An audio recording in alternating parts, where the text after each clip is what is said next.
Alright guys, welcome to another video of Stop 51 Vending. This is like my 5th take on this already. I am getting bored and tired of this stuff already, but I figured I'd spill the guts, spill the beans over here. So we're in the vending business. We're obviously in the vending business. Vending business is crazy, and people assume, and don't get me wrong, everyone's done it. Everybody's done it. Don't say you didn't do it. Don't say I'll never do it. You've done it. You've been there. You've done it. Don't deny it. Simple as that. All right? Simple as that. Just because I run the machines, I know exactly what happens, and then me talking to someone about it, it's just going to be BS. Total BS. So anyways, what am I talking about? I'm sorry if the video's a little shaky. I'm actually driving while we're doing this. That's why I'm paying attention to the road.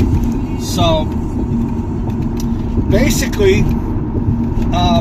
a vending machine is a vending machine, right? It's an automated or mechanical piece of equipment that operates at the will of the user, I guess. And me as the operator would set that up and make sure that it's perfectly operational.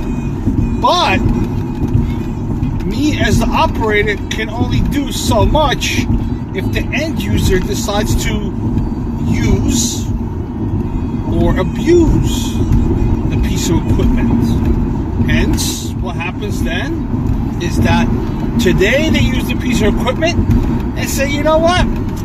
I think it's a shitty piece of machine. You know what? I think I'll smack it around a little bit.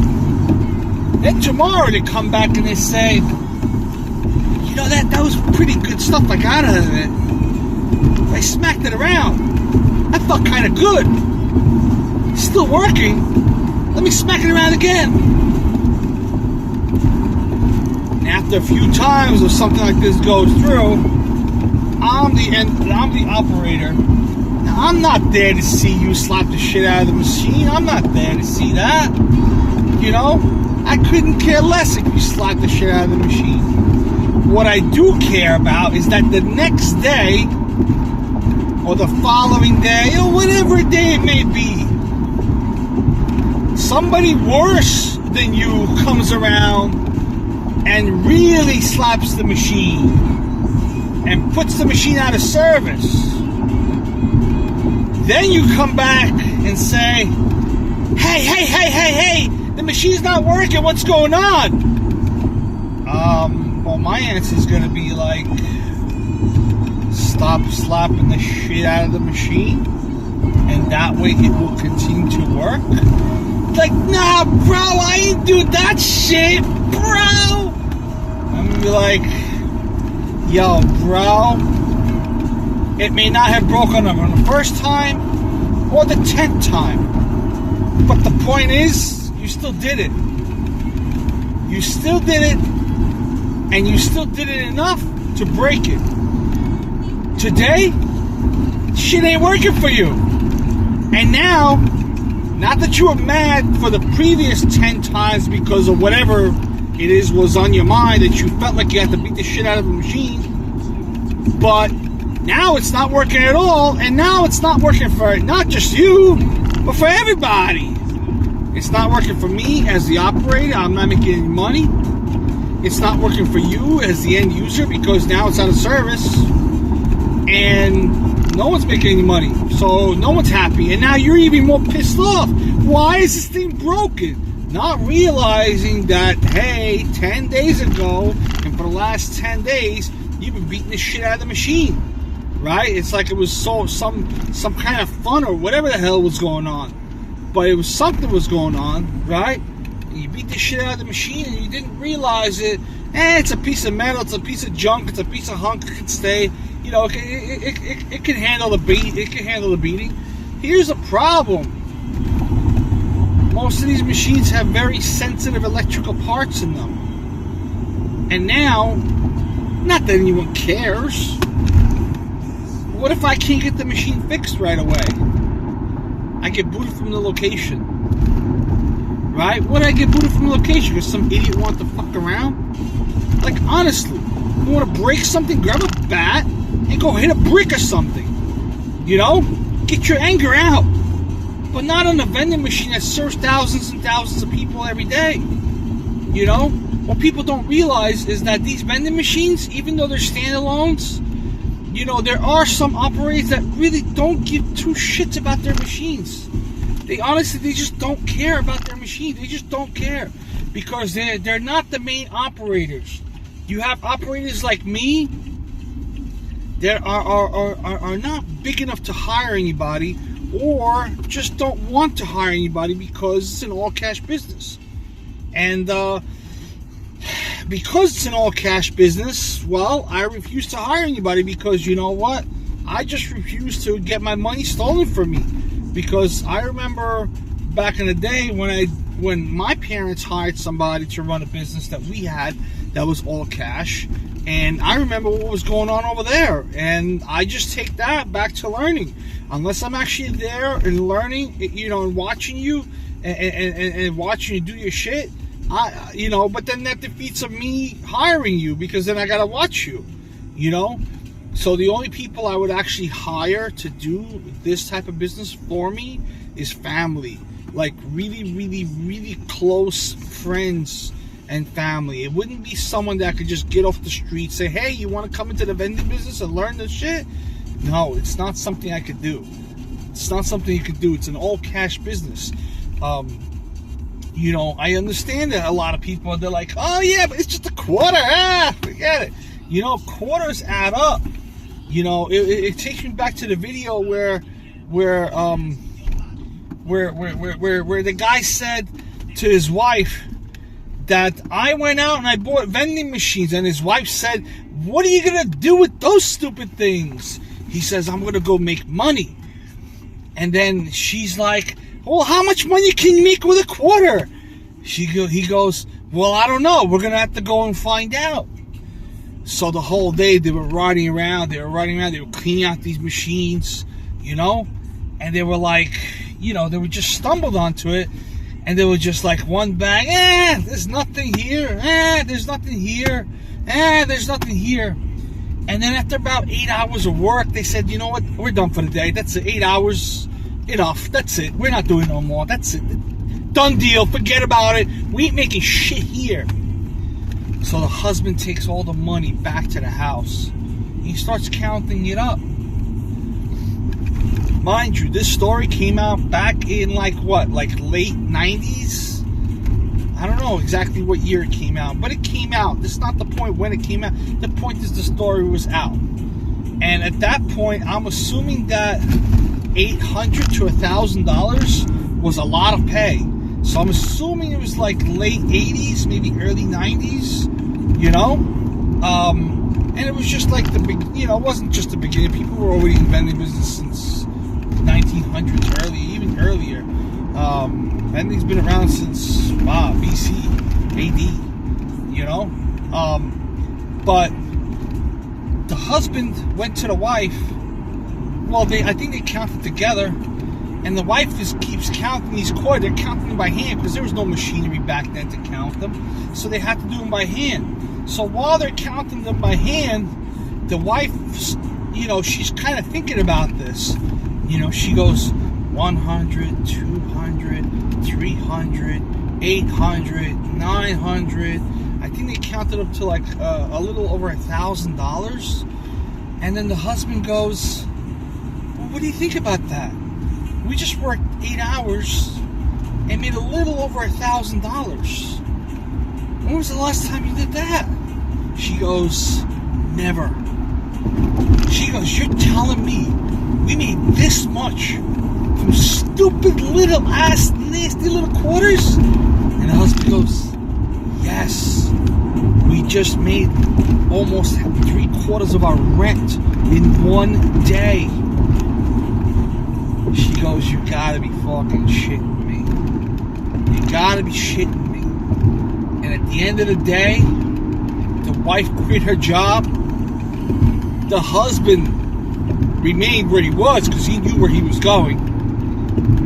But the wife quit her job. and the next day they were out on a roller coaster ride again, another 8 hours. Now, I don't know how big of a route this guy must have bought, but to get like $1,100 today, let's say,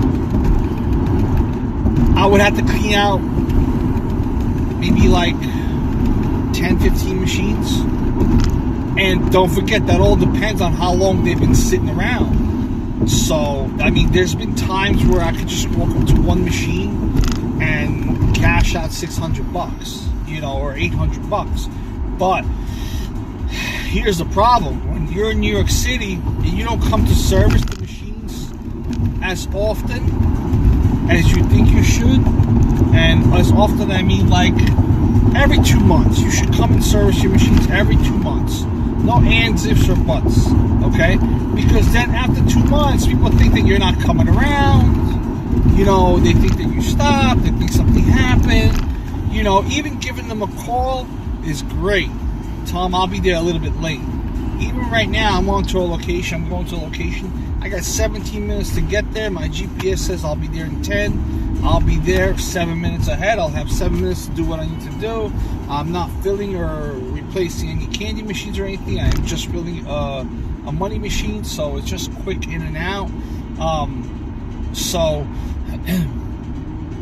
But point is, that little quarter makes heads turn. If you get a route big enough, okay? If you get a route big enough, you can quit all your daytime jobs. All of them. I don't care if you're making $150 an hour. You can quit that job. Okay? Because there's nothing in this world that can make you as much money as vending machines do. And that all depends on what type of vending machines you go into. I mean, back in the day, there wasn't that many soda or snack machines. It was just, I think, mainly soda machines. You know, and then recently the snack machines came about, and then more recently combo machines recently came about. But the very first ones were like the penny, the nickel, the dime, and the quarter machines. And those machines were pretty good. Those were about like back in the 80s, 70s, 80s, 90s. You know, I still sell my gumball for 25 cents. No joke, no kidding. Gumball for 25 cents. And that's freaking awesome. That's awesome. It's like the best thing ever.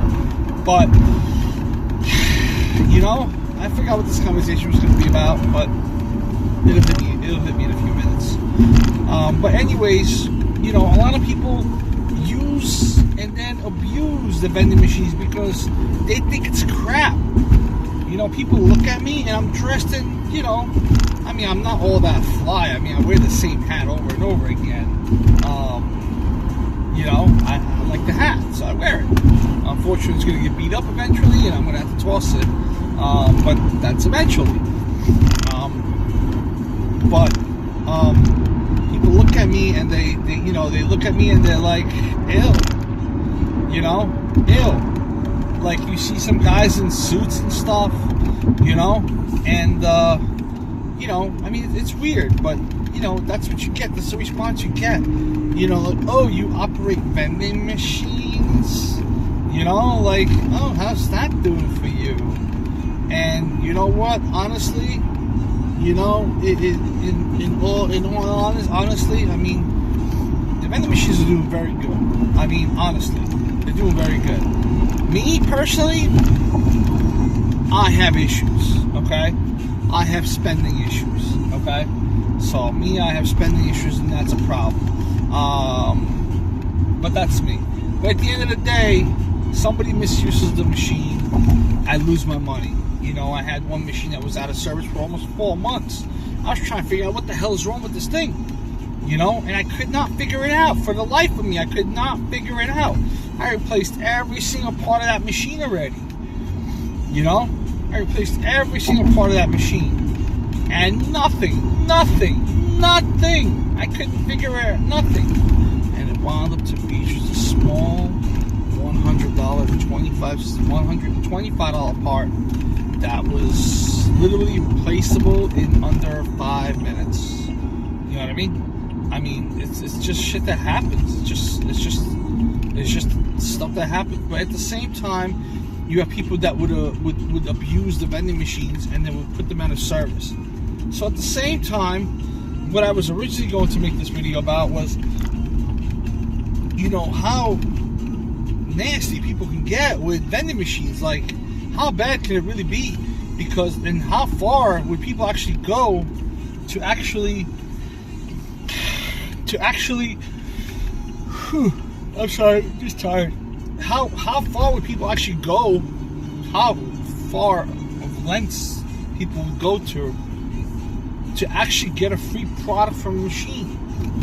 Now, from someone that's like a big company or something that they operate, that they have a middleman coming in and servicing them and whatever, they pay somebody to service them. These people, they don't care. But then you have me. Now, consider me as almost like a mom and pop shop. If you come into a mom and pop shop and if there's a problem, they're more than willing to and likely to help you out with the problem. In fact, they'll service you 10 times better than any corporate store. You know what I mean? You try coming into like McDonald's or something, tell them that your burger's cold. See what they tell you. They're probably giving you burger. That's probably the best thing you're going to get. They're not going to say, I'm sorry, or this or that. They'll just give you shit. Here, take another one. Here, take another patty. That's okay. They'll put it down in their book. All right, burger was cold, cooked, whatever. And then the cook will probably get in trouble for getting the cold burger. You know what I mean? The griddle will get freaking, But how far will people actually go to get a free item from a gumball, from a gumball machine? And my whole thing is, and this came out to me the other day. I have a very, very busy location. It is one of the ice cream shops out in like the Conard area. I won't tell you which one. But guy goes in and asks for $4 worth of quarters. So the owner gives him $4 worth of quarters. Then the guy comes back to the owner and says, "This shit ain't giving me nothing." I said, why? What could I say? The owner, when I came through to service the machine, the owner comes and tells me, "Hey, we had a guy come in yesterday, and he threw like $4 worth of quarters. He said he didn't get nothing." I said, well, "Let me check the machines first." All right. So in a candy machine, the machines that I use, they're heavy-duty commercial machines. What happens is, a lot of people, they don't know. The quarters go to one side. The pennies, dimes, nickels go to the other sides, and the slugs go all to the other side. Now, I open these machines up in front, and I asked them, "Hey, which machines do you think they use?" They said, "Oh, they use the bottom ones." I said, "All right, no problem." So I started opening up all the bottom ones. There's 5 of them, 5 bottom heads. Now, for $4, and I think all the bottom ones are 50 cents except one, so you should be able to get 2 for $1. So you should have about 8 for $4, right? Am I correct? And if you did the quarter ones, you should have about 7, 8, 9 items, right? Because you would do 2 in each one, and then the quarter would be 2 as well. The quarter, you get 2 items. Anyways, I start opening it up, and all I'm seeing, now if I saw them like down below, like underneath of it, then I would completely understand. But the problem is, I'm seeing them right on top. Pennies, dimes, and nickels. So I go back to the owner and I tell him, "Listen, these people are trying to chip you." You know what I mean? They're like, "What do you mean?" And I'm like, "Look, there's pennies, dimes, and nickels on top. That means these were the most recent coins that were put into the machine. It's not something that's underneath the quarters. This is on top. This had to be recent. Had to be very, very recent because they're right on top." And he just, he's just like, "Oh man." I said, "You want me to show them to you?" He goes, "Nah, don't worry about it." I go, "Listen, next time these people come up to you and tell you that nothing came out of the machine, tell them to kiss my ass, all right? Because every time they put a penny, a nickel, a dime, I call that free money. So if you want to put pennies, dimes, and nickels into my machines, by all means, go ahead. That's free money for me. Okay, I don't have to do anything for that. That's free money. I love free money. But if you want to get an actual item out of the machine, it's mechanical. If you don't throw a quarter in there, it will not turn. It will not turn. That's why I call nickel, dime, and penny free money, because it never turns on those, and it just collects it for me. Out of each time I collect, like I'll go out and do a collection, I tell you, I get at least $5 to $10 worth of change each time. And the problem is, I have to explain this to each and every person, you know, that the machine only turns on a quarter. Only turns on a quarter. So if they put anything less than a quarter, it will not turn. And guess what? They don't believe me. So what do? I take out the machine, I take apart the machine, and I'm standing there with the owner and I'm showing them, look, this is how it works. If this doesn't turn, this will not turn. If you don't put a quarter here, this will not turn, and this will not turn. You can't be telling me you put a penny, dime, or a nickel in there and expect it to turn. Now, 2 dimes and a nickel, 3 nickels and a dime, 1 dime and 3 nickels, or 25 pennies, or however you want to make 25 cents. If it's not 25 cents, shit, it will not turn. It just won't turn. It just won't turn. It just won't turn. As simple as that. And people will go through great lengths to do that, and they would go and say, they'll put a penny, dime, or a nickel, and they say it wouldn't turn, right? So then they come back to you and they say, well, I want my money back. Nothing came out. So you, as the nice guy, the store owner, what I tell the owners is I say, listen, if anyone complains for something not coming out, just give them the quarter back. Keep account of it, and I'll take care of you guys when I get there.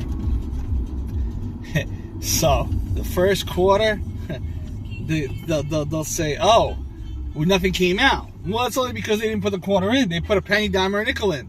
So obviously nothing can come out. So they'll go to the store owner and they say nothing came out. So the store owner will give them back a quarter. Now they go the second time and they say, well, still nothing came out. Here, I put a quarter in. And at this time, well, the owner's a little skeptical, but what is he going to do? Is he going to make an argument with the customer? No, you're not going to make an argument with the customer. You're going to say, I'm sorry, here's another quarter. Now, on the third time, when you already tried the quarter, oh shit, I need to get to this place real quick. On the third time, well, you're out. Take care, guys. Got